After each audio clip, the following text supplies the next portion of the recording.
All right, folks, we're going to get started now. For those that don't know me, I am TC Owens, and I'm the Vice President of the Twin Tiers Five Rivers chapter of Fly Fishers International.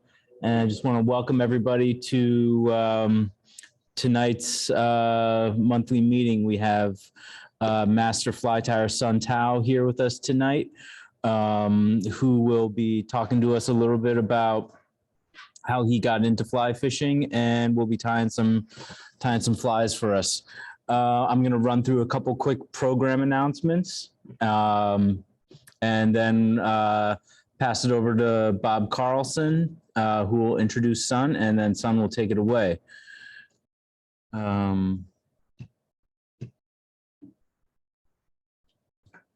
So just to give folks a heads up, we are still doing hybrid meetings. That's in person and online. You can connect through Zoom or watch on Facebook, or you can come here to the American Legion in Corning and get a beer and talk fishing before and after the meeting. If you're joining virtually, mute your mic and ask questions in the chat, and we'll pass them along at the appropriate time. So we've continued to do meetings throughout the pandemic, and we'll continue to do so. And part of the hybrid approach is to make it so we can meet rain or shine, isolation or not isolation. And it's gone well. You can connect with us virtually or online through a number of ways. We've got a Facebook page that's for official club announcements. We have a group page, which is for sharing your fish pictures, your stories, and more of the social aspect. And then we have our YouTube channel where you can watch past meetings, master fly tying sessions, beginner tying sessions, and everything that we've done virtually essentially is archived there. So check that out, great resource. You can also check out our club website, www.twintiersfff.org, to sign up on our mailing list. You can also buy raffle tickets there. We're doing a great rod raffle coming up, and would encourage you to get your tickets. Because at our May meeting, which is in partnership with Leon Chandler, Trout Unlimited, where we'll have Gary Borger joining us virtually, we will also be announcing the winner of the rod raffle. So that's a month from tonight, essentially. This will be an amazing talk with Gary. Needs no introduction. If you've been fly fishing any amount of time, tune in. Great event, and get your raffle tickets. Like I said, they'll be available at the beginning of the meeting, and you can buy them online. And by midway through the meeting, you won't be able to get them anymore. We'll tally them up and announce the winner at the end of the meeting. Spring fishing is underway. Opening day in Pennsylvania was last Friday, and we are organizing a number of trips. An email has gone out. If you're not on our mailing list, sign up on the mailing list, but this is the schedule. In the MailChimp email, there's contact info to sign up for each of these great trips. Great opportunity to get out and fish with folks and learn some tactics for the waters, and get a sense of recommended flies to fish them as well. So highly great, always a great time on these outings. On May 14th to 15th, as part of the FFI Women Connect initiative, Pam Walker, our Women Connect representative, has been organizing a trip on Pine Creek, 2 days. You can sign up for 1 or 2 days in Pine Creek, Pennsylvania. It's guided by Julie Sir. So if you're a woman and are interested in fishing, or know any women that are interested in fishing, this is all skill levels. So please check it out. There'll be another meet and greet July 9th for women. Also, all skill levels welcome. So please sign up. You can email us for more information and we can connect you with Pam. We'll be having a youth mentoring event on Tuesday, July 12th at our board member Bill Wirtz's lake. Rain date of July 14th. Sign up. The idea is to have an adult bring somebody that you're interested in mentoring. So please, if there's somebody in your life who's younger that you would love to get turned on to fly fishing, this is a great opportunity to come out, learn how to tie, learn some techniques, and catch a fish. April 30th, our Fly Fishing Academy is back after 2 years without it. We will no longer be at the Campbell Savona Middle School, but now we will be at Bill Wirtz's lake once again. Great day to learn how to fly fish from soup to nuts, and we will be fishing at the pond as well. $90 for adults, $40 for youth. Registration is full, but if you'd like to be added to the waiting list, let us know. Anything to add on that, Bill? I already mentioned the rod raffle. Get while the getting's good. 1 ticket for 10, 3 for 20, 6 for 35. Winner will be announced on May 2nd at the Gary Borger presentation. You can buy raffle tickets on our website or through our MailChimps. You could also probably message us through our Facebook page. And without further ado, I'm going to hand it over to Carlson. Just let me share with folks. We have Okay, 5. Oh yeah, thanks, man. You don't get to see me, but we can do that, but I'm not going to. Just quickly, I want to welcome everybody. Just to share in the room, we've got 5 folks here at the Legion, but we have 14 on Zoom and we have 9 on Facebook. Folks have been joining right along. It's kind of an interesting thing. We have 20 people plus at the meeting, but it feels kind of like only a few. But it's, I'm sure more people will join. So without further ado, let's turn it over to Bob Carlson, and you can introduce our speaker. Great, thanks guys. So tonight it's my pleasure to introduce Sun Tao. Sun is an active duty service member in the U.S. Army. He's currently working as first sergeant of a basic combat training unit. He has more than 22 years in the service and has served in 6 combat deployments. So he's seen a lot. Sun got into fly tying about 5.5 years ago and has since become known all over the world for his precision fly tying skills as well as his fly fishing adventures. His Instagram page has about 60,000 followers and his Facebook page numbers nearly 25,000, a little bit more than Twin Tiers 5 Rivers, but we're working at it. Today, Sun is going to be talking about how he got into fly tying and fly fishing and kind of a little bit about what that means to him. He's then going to go into his approaches on some of the various trout streams that he's fished on, and then he's going to tie a few flies for us. He has a ton of knowledge, and he's very willing to share that knowledge. So I'm very, very excited to hear his talk. And with that, I'm going to turn it over to Sun. Get off to go home. So I stopped in there and met Derek Filkins, who's the store manager, and he started talking to me and asking me, you know, if I fly fish. I was like, no, I only tied it before, and I was just interested in getting advice and whatnot. I didn't even have a rod at that point. So he ran to the back room, said, just wait a second, came back out with these huge boxes. And I guess it's pretty common everywhere, but in Indiana, especially, the general population of fly fishermen or fly anglers in general out there is on the older side. So there's a lot of widows bringing all their husbands' fly tying materials and all this stuff. And he ended up giving me my Verse Vice, which was a Rossetti along with all these tools and some basic materials in a book.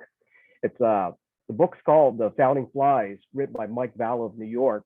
And I was paging through it, and I love the history behind each of the flies. And when I was in school, that was one of my big things was art and history. Neither made any money, so I went the engineering route, and that's what I was before I joined the service, was electrical engineer for RCA. But as I was reading through the book, it caught my attention was this ginger quill. So I looked through the box of materials that he gave me and found a couple of mallard wings and some peacock eyes, and I attempted to tie it, and it was a mess. But being part of me being in the service is like, one of our mottos is you never accept defeat. And I wasn't about to let some thread and feathers and fur defeat me. So I kept trying to tie it, just trying to mimic it off the picture that was in the book. YouTube videos was unknown to me at that time. So it was just me trying to figure out, reverse engineer how this fly was tied. And long story short, I had to go back to the fly shop and I bought every set of mallard slip wings that they had. And I ended up tying over 120 ginger quills until I finally got one that looked like the one in the book. And I discovered Google at that point, and I Googled ginger quill because I was all proud of that fly that I tied. And in the modern version, it looked like nothing that I had tied that was from one of the old pictures from the early 1900s. So I started retying it all over again to get it like the ones that I saw on Google. And then as I went through the rest of the book, reading all the histories behind all the flies all the way up to the 70s, I tied every single fly in that book just from photos. So I would not recommend people that are starting out trying to tie flies that way. But for me, it was really, really beneficial because I did a really, really deep dive into the history of all the flies, which kept my interest. And then through trial and error, learning how to do thread control, scissors, all the different tools and whatnot, I taught myself. And then by the time I was done with that book, I was tying, I think, for about 6 months. Then at that point, I was already spinning deer hair, tying all these irresistible atoms and the whole 9 yards. So fly tying season came around that fall, and Joe Smith, who's the program director for Project Healing Waters in Indianapolis, ended up asking me to tie a couple simulators for him. He wanted 5 of them that looked the same, and I was like, okay, same color, same size, the whole 9 yards. I just thought he wanted to fish it. But little did I know, he ended up submitting them to the 5th annual Project Healing Waters National Fly Tying Competition. And back then it was just one category where there was no beginner, intermediate, or advanced. It was just one category. And then I got a phone call from national headquarters, and they told me that I was a finalist and that if I was available to come to Lancaster, Pennsylvania for the International Fly Tying Symposium where they're going to announce the winners. So I went, and one of my friends at that point was Tim Kamissa, and he asked the guys that run the show, the Permiskis, if I could have a booth next to him. So he thought that my flies were great. So I ended up getting a booth there also at the same time. And then at that banquet that night, as they were reading off, 3rd place, 2nd place, and then I'm just sitting there by myself, and I'm like, oh my God, I'm winning, and then I won. So that really, really boosted my confidence in the tying aspect of things. And then fast forward a couple of years, or the year later, I had a bunch of friends that were in the service that wanted to see these flies. And back then I was still using mass emails. And so they said, hey, why don't you get on social media so that you can just post it up and then we could all see what your account or what the flies are like instead of having to read through all these emails and whatnot. So let me fast forward to the last page here real quick. Whoops. And then these are the 2 accounts I ended up building, which was is the Instagram account right here, and then my Facebook page right here. And the thing was, it was never my intent to grow like a ton of followers. All I was doing was just posting flies on there. And what got it really going was one of my friends had asked me to show him how I did a certain technique on a fly. I don't remember what that fly was. So I ended up posting a short video on how I do that, or basically tied that fly with the techniques that I was using. And that video like kind of like took off. And then next thing you know, there's more people asking for more videos.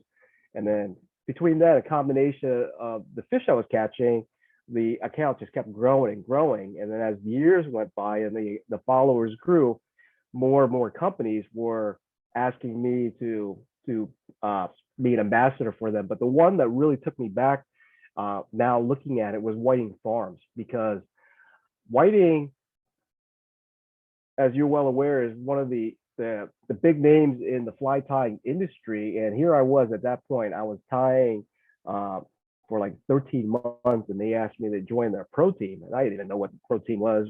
They just told me they were going to give me a discount on all their hackle, and I was like, hell yeah, because their hackle is pretty expensive. So I ended up joining Whiting's pro team after time for like 13 months, and only years later that I realized what a big honor that was, because there's people who've been tied for decades that have been trying to get on their team, and they were always told no. And I was like a brand new tyer, and here I was working with Whiting. And then as the years went by, some of the other sponsors that end up helping me out along the way, Douglas Outdoors, which is up there also in New York, Cortland Line, Able Reel, Sims, Fish Pond, and it goes on and on. But they all played a big part. But the one company that really got me to where I am today is probably Wapsi. I went to the sow bug roundup. I was tying for about, I think, 11 months at that point. And I was sitting there just, the main reason I was tying there in the first place was to the gentleman that is in the Fly Fishers Club out in Indiana. They were in their late 70s, early 80s, and they were getting to the point where it was really difficult for them to drive from Indianapolis down to Mountain Home, Arkansas. So they asked if I was able to drive them for the sow bug roundup, and I was like, sure. Drove those guys down there, and then they could only tie for about 10, 15 minutes, and they asked me if I could just fill in the gap when they take their breaks. And then an older gentleman and a couple others went sat down while I was tying, and I didn't know who they were, but they were there for like dang near an hour and a half, just asking me a bunch of questions. And when it was all said and done, they asked if they could send me a thank you card for taking up so much of my time. And it ended up being Joe Schmucker, along with his son and a couple other guys that work out with Wapsi. And Joe, the Schmuckers, own it. And when I got back home, I had like an extra large box about this big that was filled to the brim with every color thread, wire, tinsel, hair, fur, feathers, you name it. And basically the note was that they felt that beyond my time, they liked the way that I like helping, teaching, and explaining things, and they wanted to help advance my tying even more by basically giving me as much supplies as I ever want without having to worry about the cost. So that allowed me to experiment, make weird patterns, and just try like tying like everything I could imagine without ever having to worry about spending, $1,000 at a fly shop with it when you walk out with a bag about this big of materials. And just over the years, they've been really, really supportive. And that just basically translated to the confidence in the tying translate to more confidence in the water. And we're going to move into that part next. And that's so, in a nutshell, that's how I got started with my tying. So when I left Indiana, I went to Colorado, and Colorado is like the fly fishing mecca, where you have a combination of every type of fishing possible there, as far as cold water with trout, alpine lakes itself. So it was kind of scary at first, because I was going to a brand new place and trying to figure out how to fish these areas. And the one person there that really helped me advance as fast as I did with my fishing in Colorado was Pat Dorsey. He took me out to the South Platte, and he gave me all these tips and tricks, explaining to me that I needed to really study bug life if I wanted to succeed in fishing Colorado, because everything is based on the bug life. So that's I was there, I think 2 or 3 months, and then I ended up having to deploy again over the Middle East. And I bought a bunch of bug books, entomology, and just study the crap out of it and understand the life cycle of all these different bugs. And when I came back, I had a totally different perspective on how to read water and which flies to tie on, the size of the flies, how to tie them. And I'm going to go a little more detail about that. So one of the popular places that people like to fish in Colorado, the Dream Stream. This video clip right here is a section of the Dream Stream. So right here looks just like any other little pool. If you looked at it from a distance, it just looks like a small hole that's no more than 3 to 4 feet. Hey, And then it son. goes, yes, go ahead. So we're not seeing your presentation. You're not? No. Might have to Okay. reshare it. Hey, by the way, things are working really well now. I think as far as you're not freezing and all. If you want to go Okay. back to your cool microphone, that maybe that'd work too. Yeah, the sound does come in a lot clearer on the other mic. Yeah, it sure does. Yeah. Okay. All right. So back on the Yeti. Very, So very right- clear. Very clear. All right. So Go to here- pre- can you see that? Okay. So right here, if you're looking at this right here, most people walk by this stretch of the Dream Stream all the time. This is about 800 meters from 11 Mile Reservoir itself. And so from 11 Mile until you get to the really first popular run there, I would say about a half mile to 3/4 mile walk. And most people just walk past by this because all they see is a small little hole here. And then it goes into really, really shallow water. And then because this is really shallow, you're talking about like 6 to 8 inches or so. So they just walk past this and go that really first long, deep run. Well, when I saw this and I saw like nobody ever fish it, I'll play it again. You take a look at it. I just figured, okay, I'm going to catch a hog out of here because from where 11 Mile starts to that first run, it's all relatively shallow except for that one hole. So I figured the fish had to rest somewhere. And that right there was just like the perfect spot. And first cast out, this cut bow right here in the bottom picture was hooked on a size 22 midge. And then just basically, it was good for 1 to 2 fish. And then after that, they were spooked, but never fail. I was never skunked at the Dream Stream because that was always my first spot that I would hit, where I would catch 1 fish, sometimes 2 fish, and then I would fish the other popular stretches, but I always go there. And then all these fish right here, and there's many, many more, were all from that tiny little hole, including this guy right up here, this hen up here, that was right around 29, 30 inches. So a lot of that was, again, it was from Pat just showing me how to read the water and understanding the activities of the bugs there. And being that stretch of the South Platte, predominant bug life is, especially in the cold weather, are midges. They're really in the small side, ranging from size 20 all the way down to a 30 in the winter.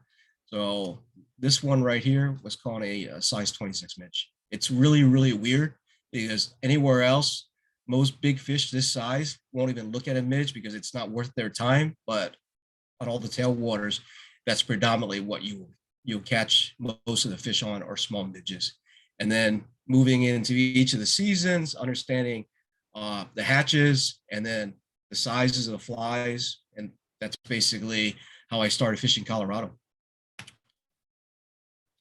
So here's another example. Again, all these fish here, just a small sample of what I caught in this one little stretch. You watch this video here, you see that it's, again, super duper shallow, just with just nothing but rocks. And nobody ever fishes it for that reason, except for when the kokanee come in, and then kokanees are just stacked everywhere. But as far as trout wise, nobody ever paid attention to it because it's just so shallow. However, again, there's a long stretch of really, really shallow water and really no place for these fish to hold. When I saw dark spots right here, this section, and I figured there had to be something sitting there because it would be perfect spot that was relatively deep water. And then they had this, you have this current right here, which allowed them basically move in and out just to feed. So again, I drifted a couple of midges right through here, and boom, this brown trout was hooked on that first drift. And then from there on out, was just pulling like fish after fish each time I visited there. Good. It was good for 1 or 2 fish. And that's a general thing with most of these tailwater fisheries is each run will hold 1 to 2 good fish, and then you have to be willing to move on. What most people make the mistake of is they'll catch a fish there and then they will just stay there and camp that hole all day long. On an average day, fishing to be successful at the Dream Stream especially, and also Cheeseman Canyon, Deckers, all of them, you have to put in some miles. And I would put on an average probably about 6.5 to 7 miles walking when I fished the Dream Stream. And then this is the largest cutthroat I ever caught. And that was out of this stretch right here. So I left Colorado after catching basically my fair share of fish. I honestly probably caught about 3,000 to 4,000 fish during my 3 years that I was there, because I was fishing about, on average, about 110 to 140 days a year. And that's the beauty behind Colorado, where I was stationed at. I could get to the first stretch of the South Platte in about 50 minutes, and I can get to the Arkansas tailwater in about 40 minutes. So it was just real easy. Once I left work, just go wet a line for an hour or so before I drove home, and that allowed me to really decompress, because I was the first sergeant there also, except I had 284 people in my company, and it was a combined arms battalion. I had all sorts of different MOSs, so it was very stressful. With more people comes more problems, and every time there was a problem, I was the guy that had to deal with them, because I was the senior first sergeant in my battalion. So I would go down there for anywhere from an hour and a half, just like fish most. If it was a late night where I didn't get out of there until about 8, 9 o'clock, of course I didn't bother. But if I got out of there at 6 o'clock, I would hit the river and fish for an hour or so before I head home. I ended up going to Michigan at one point to fish with a friend, and he introduced me to fishing tributaries from the Great Lakes. And let me tell you, after hooking onto my first lake run rainbows, steelhead, what do you want to call them, which was this hog right here, I was seriously addicted to just catching these monster fish. And it became a yearly trek just to go back there and fish all those tribs up there, the Pierre Marquette, and some of the other smaller ones that don't even have a name. The Muskegon's another one that I went and fished a lot. And all these awesome, beautiful fish were just pulled out of those stretches there. And there were some days where we were catching like 12 to 18 fish, which doesn't seem like a whole lot compared to like Erie and other stretches of New York. What they lack in numbers there, they make up in size. So in the last, I guess, in a span of about 45 days or so before I got down here to South Carolina, I had fished 3 of the Great Lakes, where I first hit Michigan, and then I hit Erie, and I hit Lake Ontario when I went up there to the salmon run, hit Lake Erie, and then hit Lake Michigan, then Lake Erie. So I fished all 3 of them, catching various different species. And just over the years, the one thing that I've learned about the different Great Lakes is Michigan generally will provide much, much larger fish, but fewer in numbers. Here's a couple more from Lake Michigan. I'll talk a little bit about the techniques and one of the flies that I use there pretty often. And then Lake Erie. What Lake Erie lacks in some of the size, though, these are some of the larger ones that I pulled out of Erie. They make up in sheer volume, where you could easily have a 30, 40 fish day in certain stretches, especially over at elk. You make up in numbers. And then I'll go talk about New York in a minute.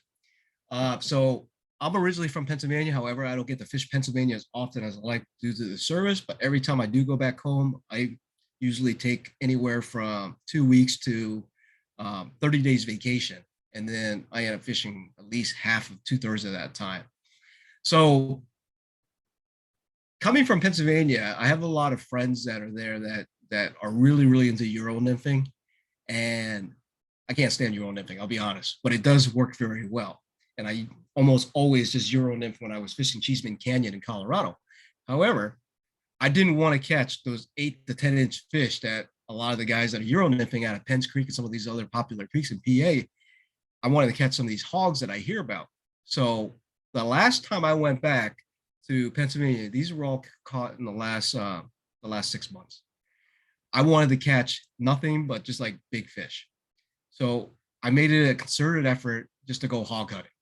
And the way that I did it was, I was like, well, these are freestone creeks versus fishing tailwaters. And I just did nothing except chuck streamers. So I was willing to go out there, put in the miles and walk, and also at the same time, leave there with the possibility of not catching a single fish. Throwing streamers that are about this big. I was trying to basically spook off the smaller fish and hoping that there would be one take. And if there was going to be a take, it was going to be a hog. And these were the results of that. Just basically just chucking streamers all day long with a sinking line. And then whenever there was a take, it was a pretty decent fish. So I fished the salmon run up in New York and also some of the stretches that border Erie. And each one's a little bit different.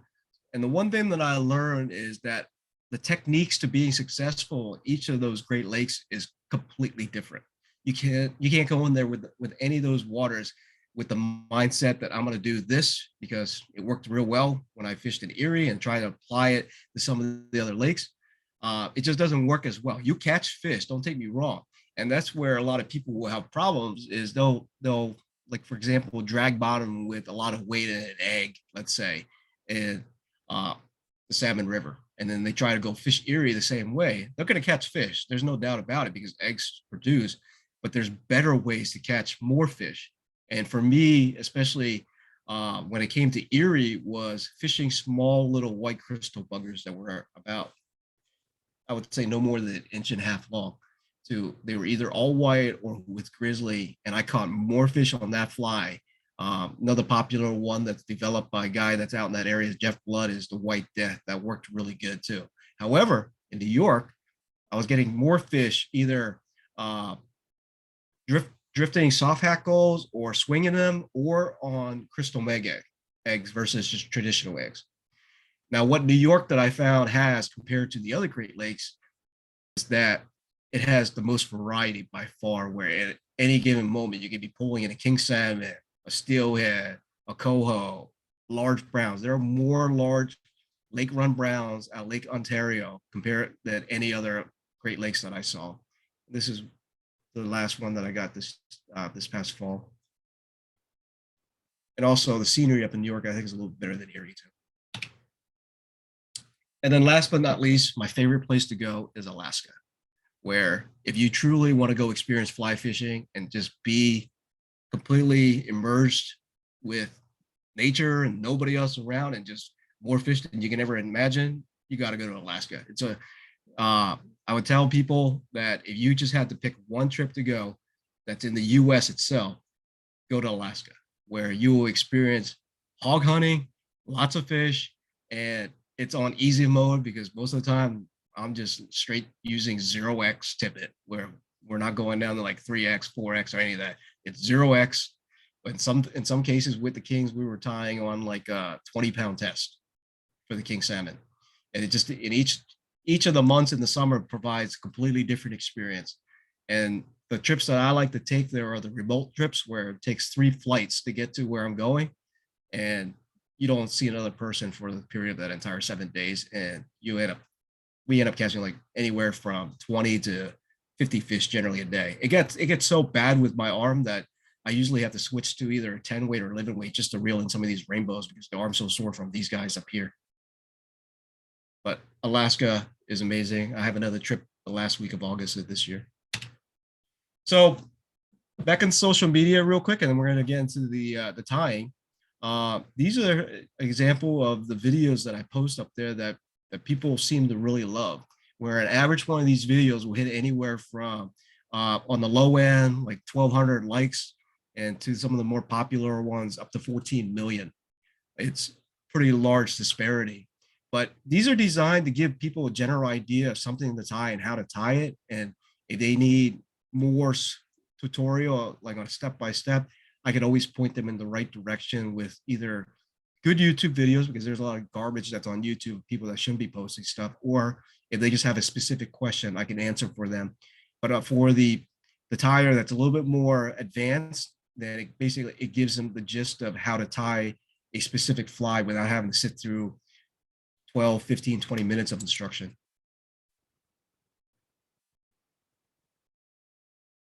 This right here is the foam salmon fly, used a lot out west. And then the other thing with my videos that I post up are they're videos that actually I fish with and catch fish, and not just something that has a lot of sparkle and looks pretty. Because that's the other danger of social media. There's a lot of flies up there people post that they've actually never fished with themselves. And then the classic Adams. I post these every once in a while. I don't fish these flies as often as I probably would like to, but I like going back to my roots on how I got started with and just continue tying these classic flies. And when all else fails, I just go fish for brookies because they'll eat anything and it makes you feel good about yourself.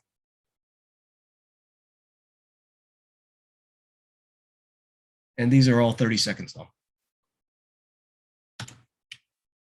And again, these are my main two social media pages where this page right here, the Towel of Flies, is the one that I'm actually the most active on.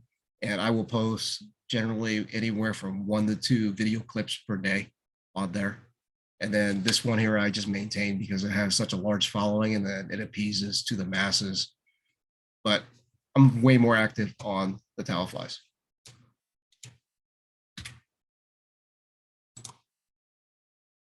So unless there's any questions on anything that I had just shown there, I'm going to get into the tying demonstration itself. I'm going to tie 3 flies today. The first one is the stimulator. I'm going to switch cameras in a second.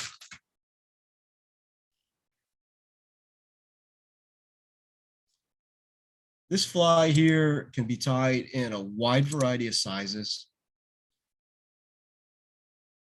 It works just about everywhere to imitate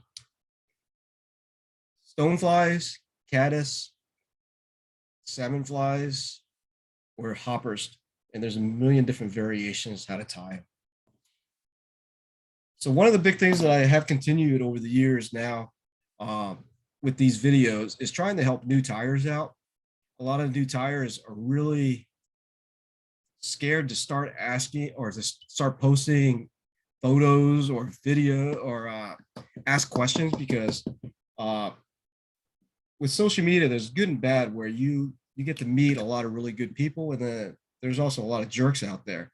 And some of these kids are really young that start tying, and they get bullied around on there because the guys will tell them that their fly looks like garbage or whatnot, and it discourages them. And the one message I try to get across to everybody is it doesn't matter whether that fly looks like something that belongs in a picture book or something that fell out of a bull's nose. At the end of the day, as long as you tied it and you go fish with it, that's all that matters. So with the stimulator here, common materials that I use is elk hair for the tail. Give you a couple of tips on how I tie these to have that appearance of basically neatness, because one of the things that I've been known for now over the years is just like being a perfectionist with these flies. And if it doesn't look right, I'll just take a torch to them versus just keeping them. But I've changed a little bit over the years where now I throw them into the box and then I end up donating those flies to different charities. So basically you tie in the elk hair. I like starting from the back. To me, that gives me a little more control versus starting from the front. I'm going to really exaggerate something here real quick to show you a tip.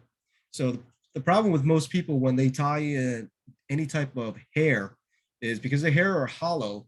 If you cinch down on the hair, it's going to cause it to flare. So I'm going to cinch down real tight on this, and then the hair is going to push up. It'll actually fish fine the way it is, but if you do want a flatter tail, all you have to do is just lay a couple loose wraps of thread back over, and the weight of your thread will push that tail down.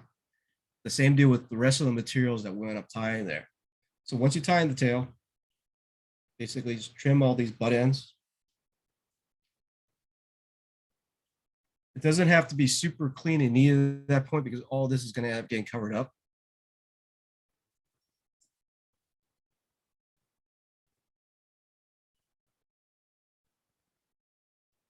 I tell you that, but then I go back and I cover everything up.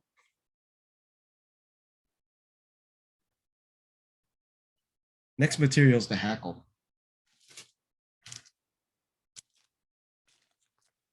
So going back to Colorado, the one thing that I learned, one of the things that I learned while I was there was you could tie a fly that works really well in one stretch of any of the rivers there, but all you have to do is just move a couple miles and it's going to be totally different. In some cases, like Cheeseman Canyon, all you have to walk is a couple hundred meters. So what I started doing was I started changing these flies based on how the current flows. And in some cases, I'll tie these stimulators, for example, for summer fishing, where I'll have the hackle longer than where the hook point is at. In other areas where I wanted to ride a lot lower because the current or just the way the rocks are sitting, I'll tie it where it's half the length. And just by changing that, it's going to change the way your fly is going to ride, whether it's going to be riding higher, lower. And I had basically flies that were tied for like various different stretches. Like I think I had about 20 different versions of a stimulator just for Cheeseman Canyon alone. Now I cheat and I use floss for the body. I like my stimulators really thin. And it's also a lot quicker to use floss versus using dubbing, which is the most popular way to add color to the body. With me and the way I fish, I found that the floss has zero durability issues. A well-tied stimulator should last for a good dozen, 2 dozen fish easily. I also use these quite a bit when I fish alpine lakes for cutthroat. So all I do is basically tie it in the floss, trying to your best to avoid the hook point because otherwise you will fray that floss. And then you could either wrap it by hand, or if you have fingers that are really callous and you have a rotary vise, then just use the rotary function to wrap it. With the camera system I have, if I set it on rotary, it'll go out of focus quite a bit. So I'm just doing it all by hand. I take the floss up to about the 3/4 point, and then I'll tie it off.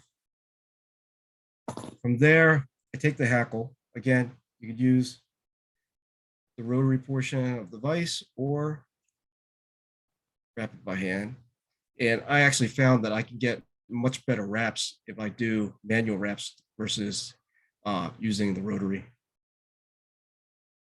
This here is a saddle from the Whiting Farms. Tie off the hackle.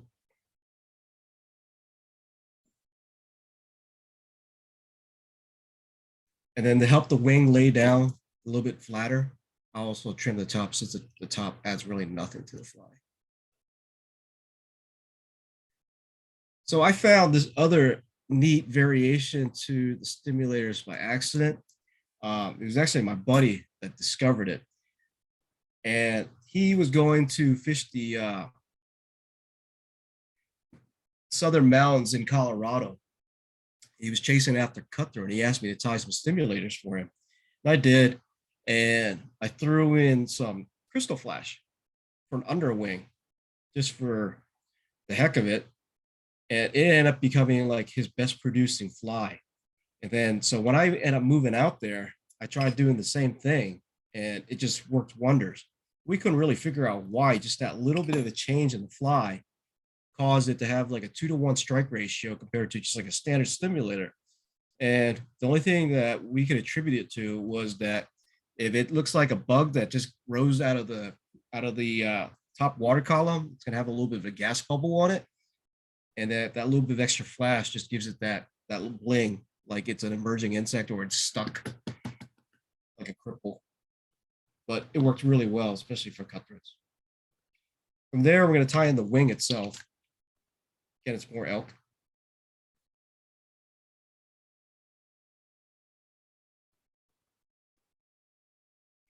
Measure it out. I want this wing to be roughly about that long. Before I do, trim that flash.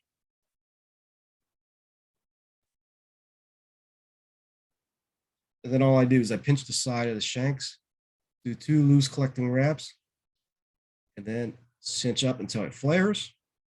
And then I run my thread through the hair. The quality of your thread is going to make a big difference too. I'm using Simplify Nano Silk as a GSP thread, and that allows me to put a ton of pressure on that thread without basically breaking that thread off. But at the same time, it has about 1/2 the diameter of a thread that's equal strength if you're using polyester or nylon. And then all you got to do is go back in here and just trim these butt ends. You do want to get these butt ends well trimmed because we're going to end up doubling this and then putting some more hackle over top, and just having it cleaned thorax will help that.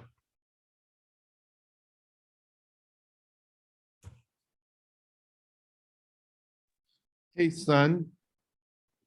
Ooh, just lost video. Oh, there we go.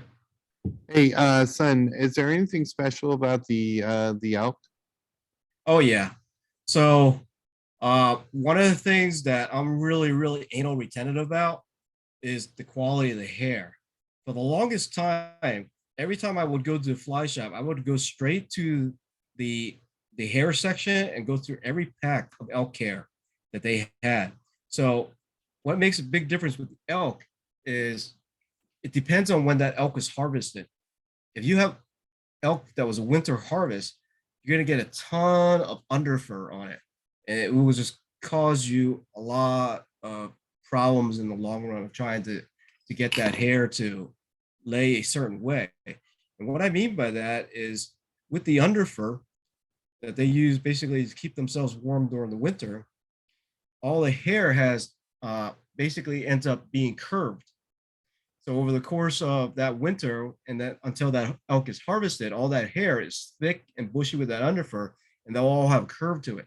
And for you to try to tie this wing this straight with poorly selected hair, all you do is just end up pulling your own hair out because you'll never get it flat like this. It's just going to flare all over the place. You're going to have hair that's going to be curved this way, hair that's curved this way. So this right here is from a summer harvest. So I would go to the fly shops and basically just go through all their packs of elk. And if they had a good selection of relatively straight hair with very little under hair, then I would buy like every pack they had. And there were some cases where I would go to the shops and they had nothing. So not all elk is the same. So we tied it to hackle right here, and then all we're gonna do is dub this thorax. Using the dubbing on the thorax, especially superfine, it achieves 2 purposes. One is it basically covers up your thread color, and then 2, with the way hackle is designed per se, especially with this genetic hackle from all these manufacturers nowadays, where you have a really high density barb count. The dubbing gives the barb something to bite into. And if you wrap that over top of just thread, then that hackle is end up going to slip on you. So just basically dub a thin dubbing noodle. General rule of thumb applies with dubbing. Use about 1/3 what you actually think your brain tells you to use, because it's a lot easier to add more on, but trying to get super fine off is almost next to impossible, and you end up just having to cut your thread. But it doesn't take a whole lot, and it's really easy. Just go back and add a little bit more so you get enough dub. And then from there, all you do is just wrap the thorax. This was one of my favorite flies to tie for a while. I mean, I tied like hundreds of these because it encompasses like a little bit of everything when it comes to fly tying, where you got hair, you got dubbing, you got floss, you got hackle, you can add rubber legs to it, you can use a quill body. There's like no shortage of imagination when it comes to tying these stimulators. And I wanted to tie like the perfect stimulator, so I tied just like hundreds of them until I was finally happy with a couple. And then from there, just go with whip finish. Now, son, I noticed in your videos, you use a different whip finish tool than you're using here. Why would you? So this one right here is just a standard whip finish tool. The only other one that I use differently is I use, I don't know about, here it is.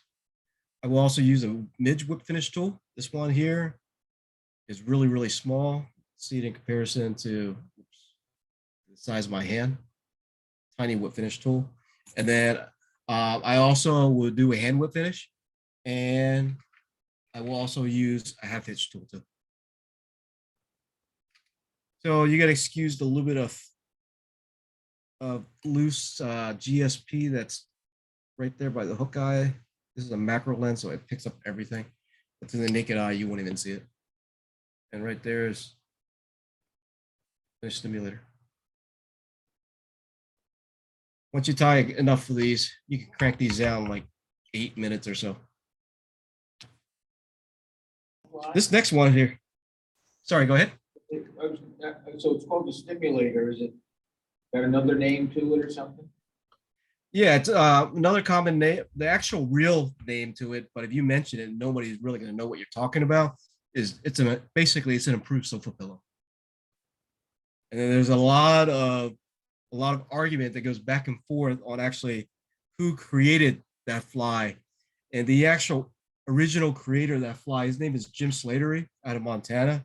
He created that in, I think the 1980 or so, and it became popular when Randall Kaufman got a hold of the fly. He actually bought the fly from Jim Slattery. He liked it so much that he ordered more, and then he published them in his book. And then he basically ended up getting credit for the creation of that fly, and he never created that fly. So the most common name is the stimulator, but the actual fly that is the sofa pillow, and then eventually the improved sofa pillow, was created back in I think it was the 1950s by Pat Barnes.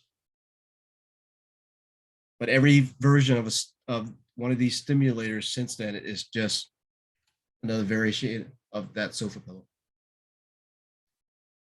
So this is one of my favorite stonefly patterns I'm about to tie next. Looks a lot more difficult than it is. So I get a lot of questions on how I tie in biots the way I do. When you pull out some goose biots,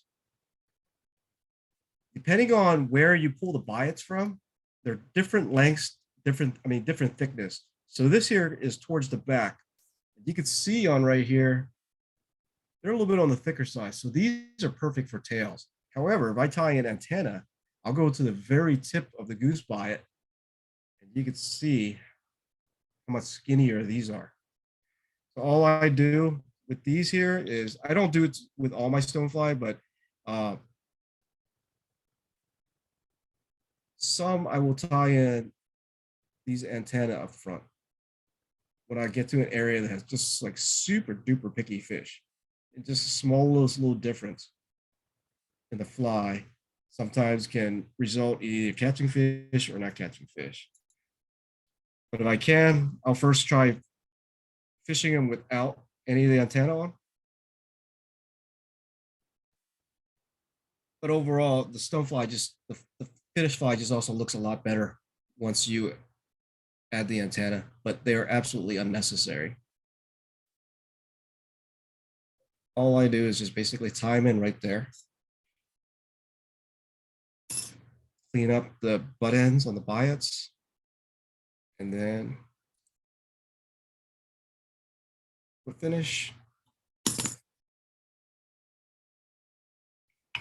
And then you can either add a drop of head cement or UV resin. Lock everything in, and then push the bead forward. This case right here, it's a tungsten bead. I'm gonna add a little bit of 0.20, base the size of your lead-free wraps on the size of the bead and the hook. And all this is being used for is just basically brace that bead up there. Other thing I like to do is even if you tie this in real well, any type of weight that you're adding back here will have a tendency to want to slip on you. So the way I avoid that is all I do is just add a small dab of Zap-A-Gap and then push it forward. Now it won't move anywhere. I'm going to switch to slightly heavier thread. Hey, son, can you Yes. talk to us a little bit about the hook that you're using and the bead? Yeah, so this here is I like using Arex hooks. They're Scandinavian made hooks. And the reason why I'm so sold on these hooks, I was fishing them well before they asked me to represent them. When I went to Alaska, there were only 2 companies of hooks that did not straighten out. Arex was one of them. So when you're getting these 10 to 12 pound sockeyes or 45 to 50 pound kings, and they hit that current, those fish are gone. And if you're lucky enough to do like hard side pressure and you get up close to the bank into the slower water before they hit that current, then you're going to land that fish. However, when you put that amount of pressure on a hook, on a fish that large that's pulling against it, something's either going to give. Either your tippet, the hook, or the fish. And what I found through my first trip to Alaska was not all hooks are the same.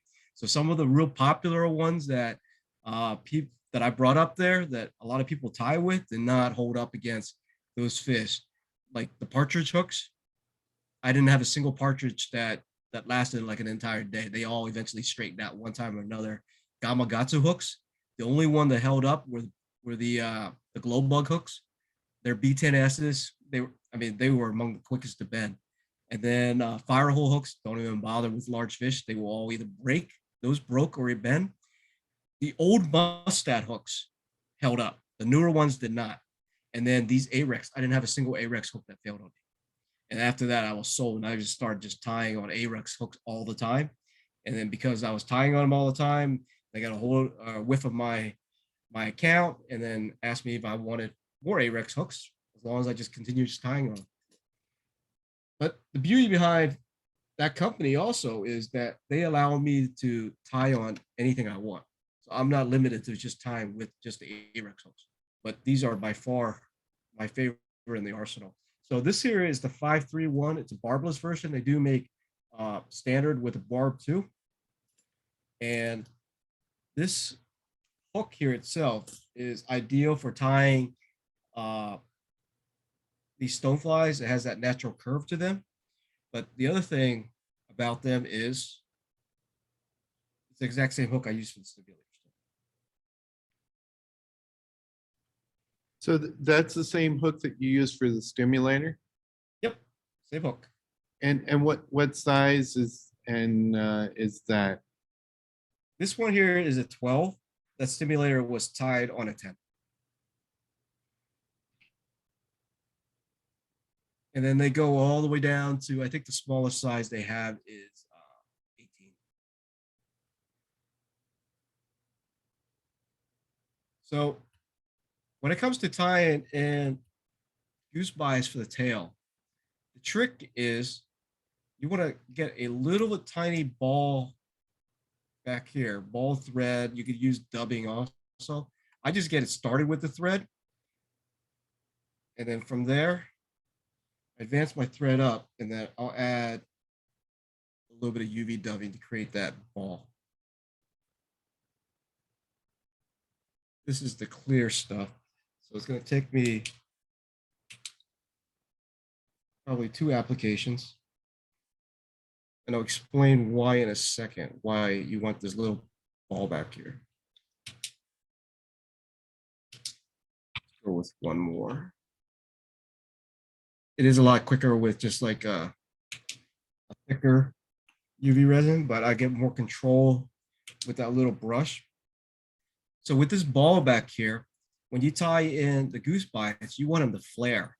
And the little tiny bump right here is going to push these biots out. You can tie in the biots either one at a time or two at a time. Just depends on what you're more comfortable with. There's nothing wrong with tying it one at a time. Everybody likes to tie them in two at a time because it just looks much sexier when they're doing it. But when you're at home, you're really not impressing anybody other than yourself. So tie them however you feel like it. If you do tie them in two at a time, it's basically all you do is just line them up, measure it out however you want, and then pinch them to the side of the hook. Then what you want to do is use a pinch wrap. What I mean by pinch wrap is I'm running the thread up inside my thumb and basically holding that thread there. And then when I release, I'm just sliding that thread through. I'm going to do that first wrap there, second wrap, another pinch wrap, and then one more. Now I got basically the bases of these biots tied in. I like where they're at. And all I'm going to do is just now cinch it down tight. And they're going to spin on you. So that's why you want to hold it down tight before you cinch everything. And then only when you take your thread all the way back to where you started tying in, should you release the biots. Otherwise, they're going to go all buck wild on you. And that's how you, in essence, tie in 2 goose biots. And that took me a long time to figure out when I started tying copper johns. I was like, man, I cannot get these two biots tied in at the same time.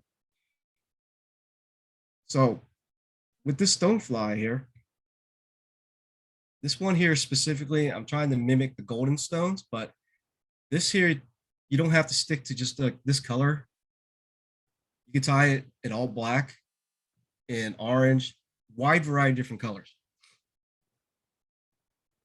What I do next, Dad, and this is why I said this one is pretty easy to tie, is I cheat and I'll use D-rib for this fly. And all I do is basically, I just take a lighter to the tip so I can flatten it. That way it's just a little bit easier to tie in because otherwise the tubing itself creates way too much bulk up there in my opinion. And then also it's a little bit more difficult to tie in. And all I'm going to do is just take that all the way to the back. So you get to stop right there and wrap this tubing and create that segmented body if you want. But I take this fly here to one additional level. Try to clip there. And I add my secret weapon. So the problem with a lot of flies that I've seen tied nowadays is for whatever reason, people love big shiny things and they'll put tons and tons of flash. You see it with those big streamers, you see it on nymphs, and it's just like these super flashy flies. So I am adding some bling to this, but it's underneath this tubing. So only a small amount of that this tinsel will actually shine through. And it gives it just enough that it's not going to spook fish, but yet draw attention to the fly. And then from there, all I'm doing is basically just building my taper.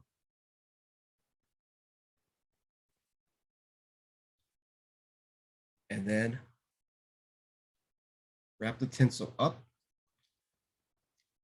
Wraps do not have to be perfect because it's going to be covered up and use only, basically all you're looking for is providing just a little bit of flash that will shine through the tubing that we're going to wrap over top.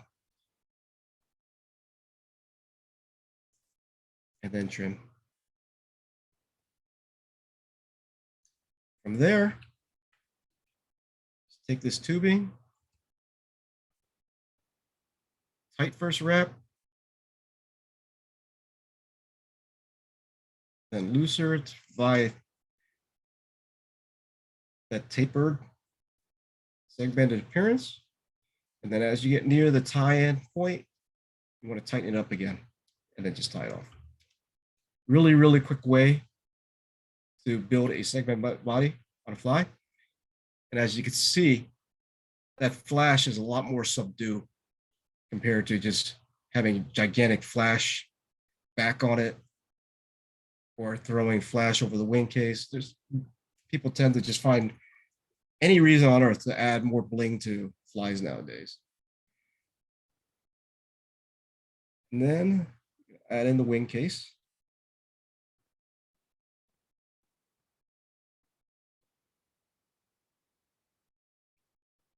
From here, basically, you have a wide variety of different choices on what you want to do as far as adding in the thorax of the fly.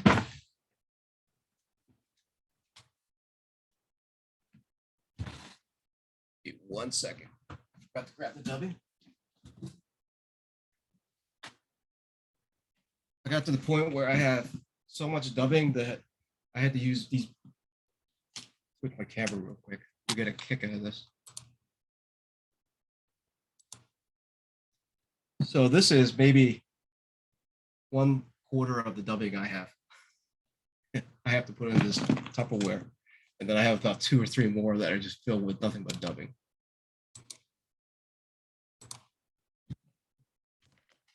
This case right here, we're gonna add some rabbit for the dubbing. But you could use a wide variety of different material. It doesn't have to be rabbit. I just wanted something that's on the tannish brownish color. Rabbit's perfect for that. Another trick is if you do use synthetic dubbings like ice dub, because the synthetic dubbings are really, really hard to get a tight dubbing loop on the thread itself. A trick to being able to create that tight dubbing noodle is blend a little bit of rabbit onto it, because rabbit binds really well. And if you take a look at some of the package dubbing brands from Hairline and Wapsi, you'll see the ones that have a little bit of flash mixed in with some hair. The hair is almost 90% of the time rabbit.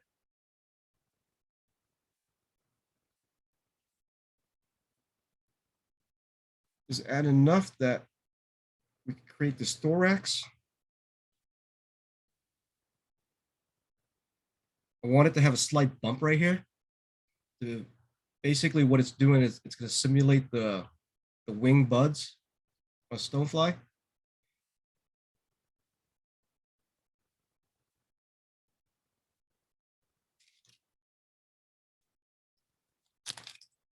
And then from at this point, you have options for the legs. You can add in more goose bites if you want, or you can add in hackle. Both ways work. I tie them both ways. In this one right here, I'm going to add a little bit of hackle to add some additional movement to this fly. And any type of head hackle will work. Don't let anybody tell you you need this or that. This case right here, I'm going to use some Whiting Farms Hebert Minor. Got the right length.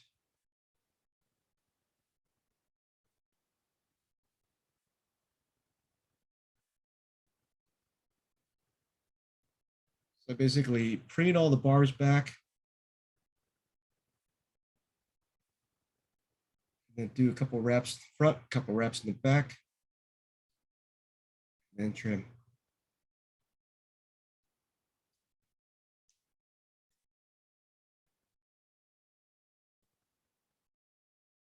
Put the hackle back. So that's all pushing towards the rear. And then do your wrap.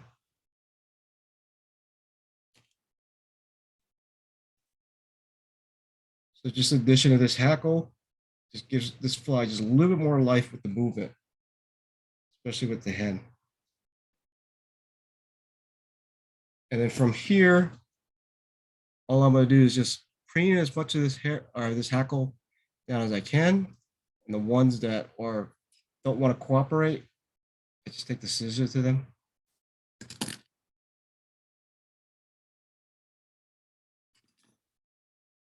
And then pull it all forward. That gives it the legs appearance, where basically it pushes all the hair back.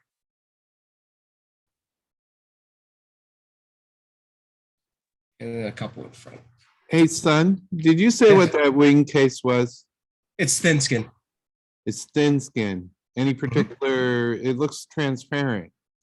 Yeah, this is just the olive version. The ones that they come in solid and they come in the more translucent ones. I like using the translucent ones over the solid, with the exception if I want a pure black wing case, then I'll use the black thin skin. So can you, so this fly looks like it's got a lot of transparent flash in it. Mm-hmm. And can you talk more about, what causes you to lean when you want to choose a pattern like this versus some other types of stonefly nymphs? Mainly when I just wanted to have a little bit more bling to it than a just like a standard dove body stonefly, where if what I'm basically using this fly for more than anything is the attractor. And I'm banking on the take being the trailer fly.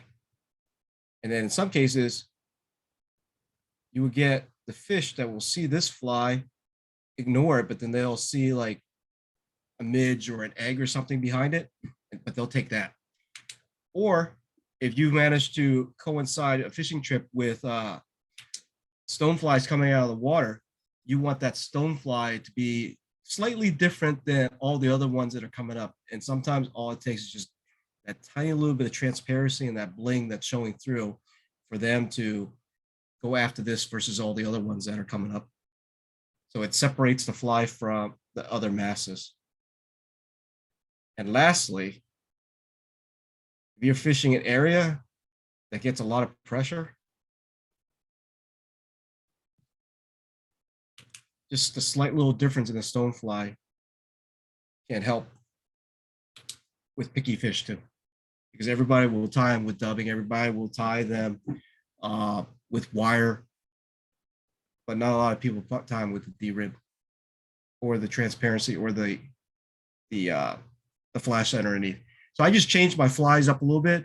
None of these are like super duper original. There are people that have tied this before. Like I tell everybody, those flies that you see produced nowadays, they're all basically just variations of commonly produced flies. But I change up things based on where I'm fishing at, how I fish it, and also to present something that's slightly different than what somebody else is throwing out there. And as you can see, even with this bright light shining on it, that bling, that flash on there isn't overwhelming. But at the same time, that UV resin that I put on top of there, it looks perfect, like it's all transparent through. You'll see the green that's shining through there. So it's transparent and it looks like it's a gas bubble. And that's all I'm going after with that. And that right there is just my version of a stonefly. Again, you can tie it in like numerous different colors to mimic whatever stoneflies that are hatching in the area. Then the last two flies that I will show. Hey, son. Yep, go ahead. The tinsel that you put under it looked like clear D-rib, and there was like a holographic tinsel. Was that like a golden olive? No, this one is brown. Oh, it's brown. Okay. Yeah, you could use, like I said, almost any color underneath it based on the type of stonefly you're trying to mimic. So if you're going with a black stonefly, then obviously black tinsel would probably work a little bit better. The brown works really, really well for goldens. You could also use olive instead of brown. Great, thanks. So the two most popular colors of the crystal meth that I use is chartreuse in the fall, along with white. And then in the spring, I'm going to tell you guys a little secret too about these crystal meth. I like using either yellow or orange. I'll talk about the yellow and the orange in a minute after we tie this green one. Especially over in the Ohio side, if you fish the Conneaut at all, the chartreuse works really, really well there. And all I use is basically, this here is made by Semperfly, but you can use literally almost any type of diamond braid. I like using 2 pieces. What it does is it presents more of like an egg cluster once you start folding them versus using a single diamond braid. This fly is one of those flies that I'm almost embarrassed to tie it or fish it at times because it's just so simple and it's really, really ugly. But ugly flies will catch fish too. So what I mean by the two, and it doesn't have to be pretty, is you want these to be little clusters on here. So I take both of them, and all I do is I just bend them over, make a really tiny loop with this first one, make sure everything looks good. Then I'll add a couple more threads to capture it, jump my thread in the front. This next one here is going to be slightly bigger. The diamond braid here does not have to be perfectly aligned. So both of these loops could be totally different sizes if you want. And now that you're starting to see it, by adding the multiple loops, it gives it a better appearance with these clusters. And then you jump up to the next one, just make a bigger loop, and you just repeat this process until you get to the hook eye. This is like actually one of the flies that I'll teach to somebody that's just starting out to tie versus a woolly bugger. I think it's easier for them to learn how to tie it. And it catches fish. So if you take them out to any of those tributaries, they'll feel really good about themselves too. And then all you have to do is just add that whip finish. You crank these out in like no time flat. And that right there is simple crystal meth and chartreuse. So the orange one, I'll fish these for steelhead, but if you know of a river that has a lot of suckers in it, right about now in some areas is the sucker spawns going on. In Colorado, it's usually not until early May that the suckers will start spawning because the water is so cold there.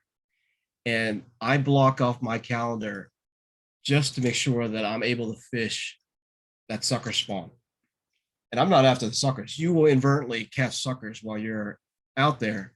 What I'm targeting are big browns, because those big browns, you go, especially the most popular area to go catch a trophy brown in Colorado is the Dream Stream itself, because you have 11 Mile. And if you ever want a chance to catch a 30 to 35 inch brown, that's the best place to go. So everybody will go running there in basically from the end of October all the way through the first 2-3 weeks of November. And it is a madhouse there. So I avoid fishing the Dream Stream that time of year if I can help it. I'll usually go early and I'll start scouting. If I start seeing fish move, hoping I get lucky and I land one of those big browns, then I'll basically call it a season. And then wait until May, and then I come back. Because once those suckers start moving up, there's like hundreds and hundreds of them. And those browns, along with the big cut bows, will move also out of the reservoir just for that sucker spawn. And they'll just sit behind the pods and eat their eggs, similar to rainbows in Alaska eating the salmon eggs.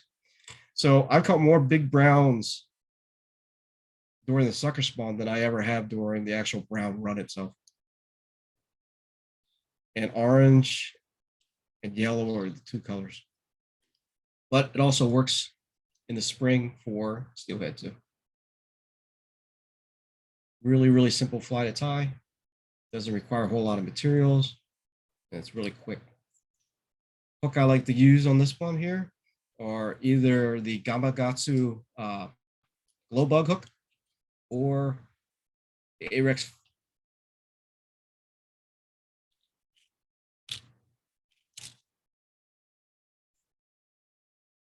curved nymph hook. And that model there is a 541. Basically, all you're looking for is just a stout, heavy hook.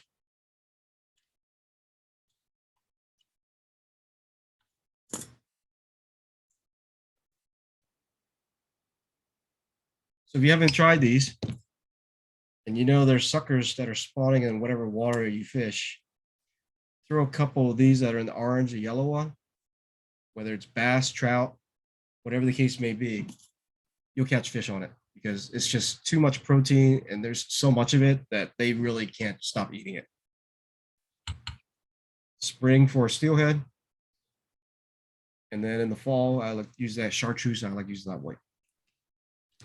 Does anybody know, will a steelhead eat the sucker spawn?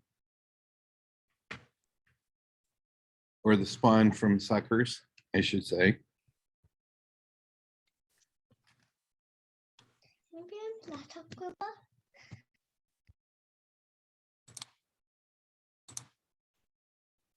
Kirk, the answer is yes. Yeah, go to Elk Creek or Walnut, any of those one there. If you don't have crystal meth on you, you're missing out. But I'm sure that all those other creeks that are along Erie, and then I also use them on the salmon run, and they work there too. So it's just not just Colorado, but basically any of the Great Lakes tributaries. It's a great fly to have, and it's so easy to tie. And those are basically the 3 patterns I wanted to show tonight. 3 patterns that will work just about anywhere in the United States. If you have any questions, I'd be glad to answer them at this time. How do you fish that fly? Best to dead drift it with weight. You want it to basically bounce in along near the bottom. And then also, I like also to tie it behind a nymph if I'm fishing for some other species, and let that nymph also be weighted. So the nymph is basically is what's dragging that fly near the bottom, and then have the crystal methods basically bounce in the lower water column. So you have your primary fly down here along the substrate, and then the crystal meth anywhere from 4 inches to 12 inches, depending on how long that leader is. Trailing behind it is the best way to fish it. What size hook were you using for crystal meth? I like using them on a size 10, but you can also tie them down as small as a 12. Anything beyond a 12, then you want to use midge diamond braid. I wouldn't go any smaller than 14 though. And then with the 14, the midge diamond braid is pretty easy to tie on there. After that, then it's really hard to start getting the loops in there. Son, do you want to talk about, so there's a whole class of egg cluster flies, from the crystal meth to ones that are tied with glow bug yarn, to ones that are tied with Angora. And I think that each one of them present a different feel to the fish, a different look, and a different density. You want to talk more about why you pick one over the other, or when you choose one or the other? Yeah, so if you're using glow bug yarn, what it does is it adds a little more translucency to the fly, where it does mimic that egg cluster. However, the crystal meth, on the other hand, adds that flash to it. So you're gonna get it. It really depends on a couple factors on when you would fish these. If you're targeting, and I'm specifically talking about steelhead. If you're fishing fresh steelhead that's just coming up, and you're at close to the tributary or to the mouth of the tributary, then the crystal meth is going to work far better because it's standing out amongst all the other spawn that's basically floating through the water. However, as you move further inland, the fish are going to get a little more spooky because they've seen more and more flies, more and more eggs go by. So any of the yarn type eggs or hair type eggs that has that feel look to it will look a little more natural, and it's not going to spook them. And then they will work better. So fresh fish, crystal meth, spookier fish, you want to go with the yarn eggs. Yeah, cool.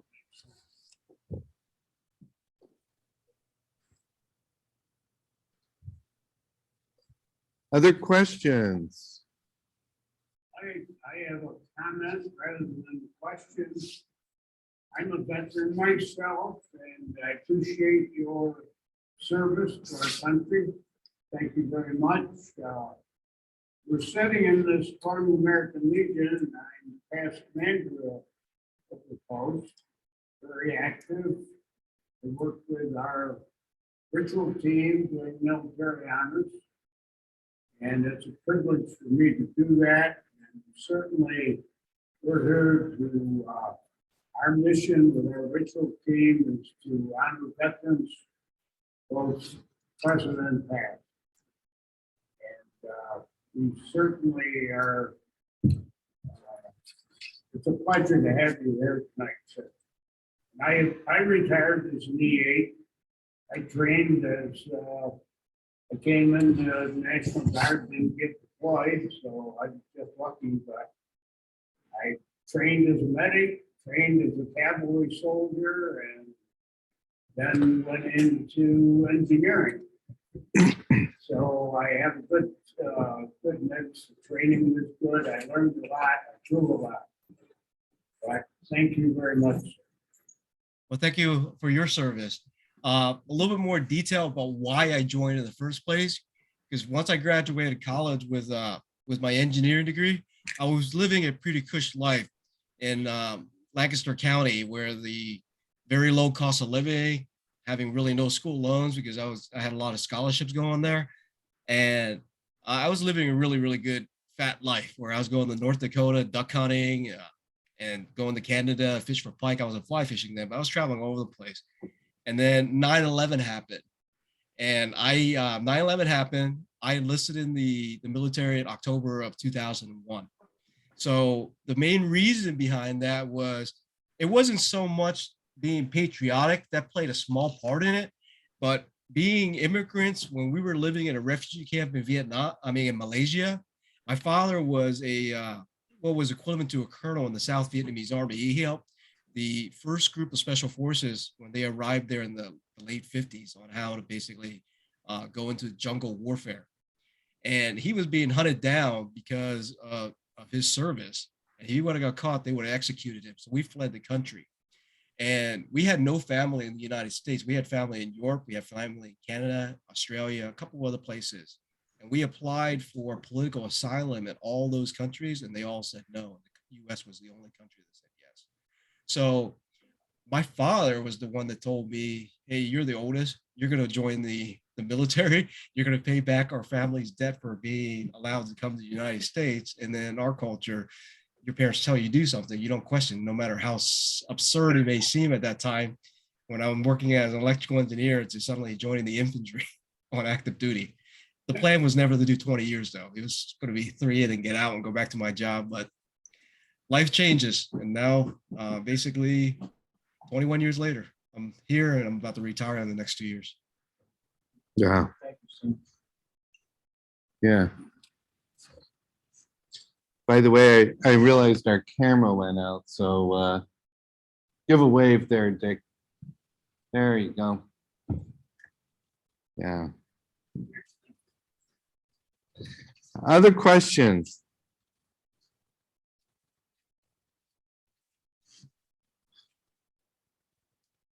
So, son, you're known for the stimulator. Yeah, as much. Why?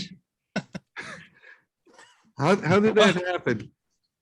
Well, basically, for the longest time there, the stimulator is known as a scruffy fly, where it has like dubbing everywhere, hackle that's just wild all over the place, the wing being all flared up, the tail. I mean, it was just a scruffy looking fly. And the only reason it's that way, and I could tell people this all day, and most of them is no, you're not tying the fly the way it's supposed to be, is because of the materials that were available to Jim Slatery back then. He didn't have genetic hackle. He didn't have all these super fine dubbing. The quality of the material was significantly different back in the early 1990s compared to the quality of the materials that we have nowadays. And if you try to basically mimic the same fly, there's nothing wrong with that. But as time passes, all these old flies, while they still work, you can improve upon them with the quality of the materials that we have nowadays, with the genetic hackle, with the dubbing that you could get into a really tight noodle, with the UV resins, with all these other synthetic materials. So it's just a matter of basically the way I look at it, it's just progression, where if they basically try to mimic tying flies like the people back in the UK did, then we'd be doing nothing except just fishing wet flies all the time. And Theodore Gordon developed the Quill Gordon because he took a fly that he liked from the UK and basically made a variation of it to fish in the Catskill regions. And that's how all dry flies were basically started in the United States off of him changing a pattern from the UK into something that better suited the fast flowing waters up there in the Catskills. So people will say, well, you're taking away from the fly, but in reality, so did all of our forefathers that started fly tying in America. They took all these old classic wet patterns, turned them into dry flies, made them thicker, thinner.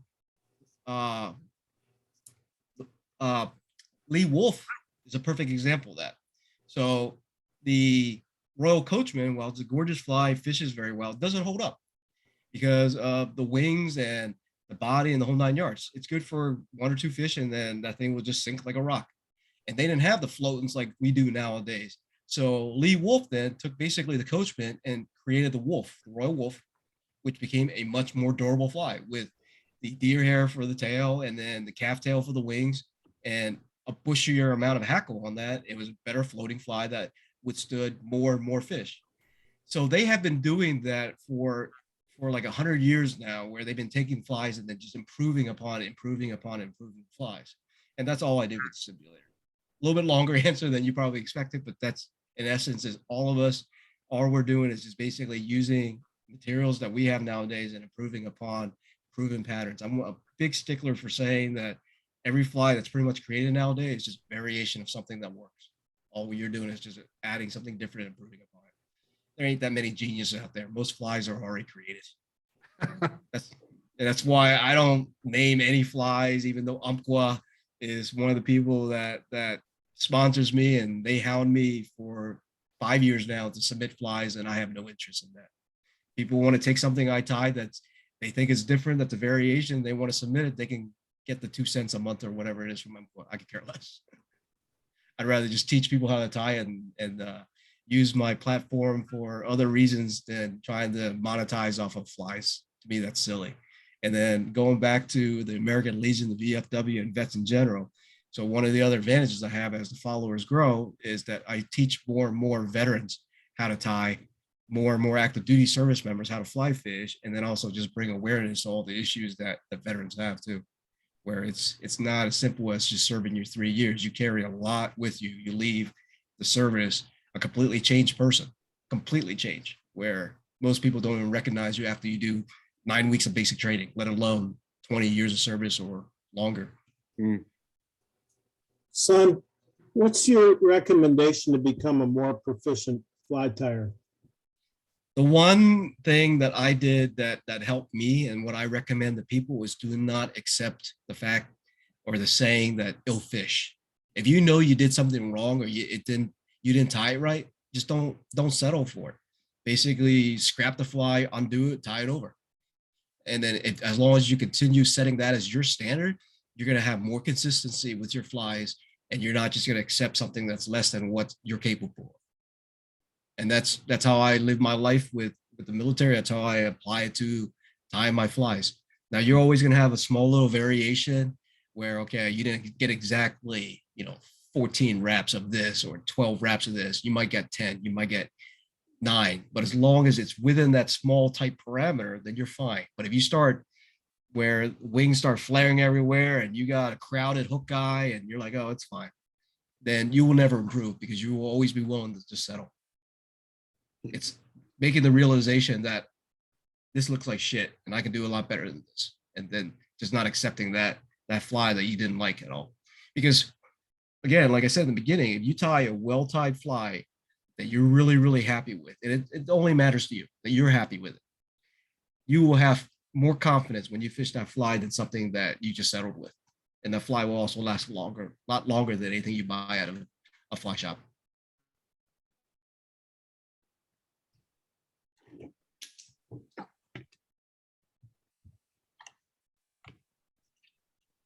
Other questions? Wow. Son, I've got a question for you. Hi, Mike. How you doing? Good. Long time no see. What? Yeah. I was going to have you mention about proportions because a lot of people I think struggle, right? And how did you learn to develop proportions correctly? Reading for one is the big thing. Like just and then looking at the photos and then comparing it to like bugs that I see.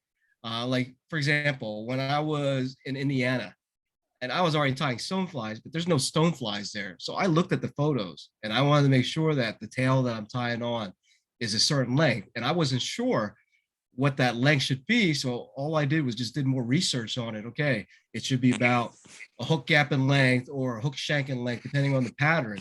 And then I just basically kept that in my data bank up here. So I have a weird memory. If it's something that I'm really interested in, I'll never forget it. But if it's something I have zero interest in, like politics, then I won't pay any attention. I'll forget the first thing you talk about. So that's the big thing. It's just remembering what a proportion is supposed to be. And once you tie, for example, your first dry fly, and the cat scale pattern is perfect for that. For example, you want the tail to be roughly about a hook shank in length, which is basically the straight portion of the hook, not the eye, not the curve, just that straight portion.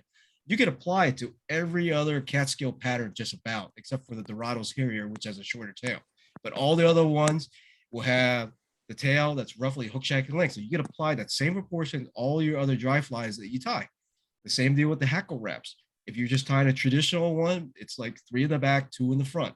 And you can apply that to all your other catskill patterns, unless you're going for one of the bushy patterns like a wolf or something like that, then you can hackle the crap out of that all the way to the hook eye.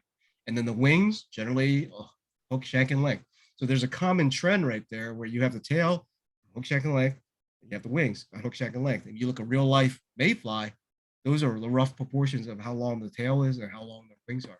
And you just apply it to all your other dry flies that you tie, regardless of what the pattern is. So those are some easy ways to remember. And then the same deal with once you tie one nymph, this technique almost applies to almost all the other nymphs you're going to tie. You're going to tie in the tail, you're going to tie in the body, or a ribbing of some sort. You're going to tie in a wing case, you're going to tie in the legs. It's just that same progression. So once you tie your first nymph, then all the other ones are similar. And that's specifically nymph. The same deal with a pupa. You tie one way, all the other ones going to mimic it in some way or another. And just apply those same proportions to each one. Cool. All right. Well, the one thing I can appreciate is that the lack of truly original ideas. I don't really think there's that many brand new things. Everything's a combination of something else. Yep. And I've been a big proponent of that for a long time, things and seeing what happens. And sometimes it usually works. Sometimes it doesn't.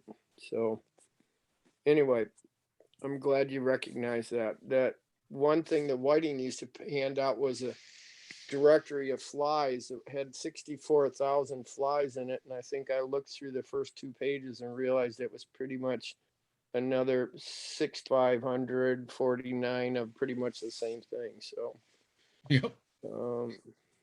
Different colors, different widths, different shapes, but essentially the same thing. And that's all people do nowadays is they just change like 1 or 2 things on there and just claim it as an original fly. Or we get a new material that, you replace organza with, poly yarn years and, that kind of a thing. And so then it becomes a brand new pattern. Well, no, it's the same pattern with different wing material now. So Yep. I one time tied prince nymphs with 6 or 8, 9 different styles and changed the hooks, changed the dubbing, but it was the same fly, it's still the same fly. Well, why would you do that? Well, you can take the same thing and make it into 10 different other things. So anyway, good to see you. So Yeah, likewise. are you going to Massachusetts next No, I'm 2 not. weeks from now? No, we got it. We pick up a new class of trainees, and then that first 4 weeks is like basically hell week, a hell month for them. So you're gonna be busy. All right. Yeah. Well, good seeing you, buddy. Yeah, likewise. All right, any other questions? Well, son, I would like to thank you. First, this has been an amazing evening. I thought it would be about fly tying, but it was about so much more. Thank you for your patience. We kind of got a curveball that we've never had before, and I'm still not exactly sure where it came from, but we're gonna figure that out and we'll be better next time. And for all that you that joined us here at the Legion and also online, I wish you a good day. Why don't we give Sun a round of applause? Thank you. It was a pleasure tonight. All right, buddy. Well, thank you again. And we wish everybody a good evening. Stay safe. Take care.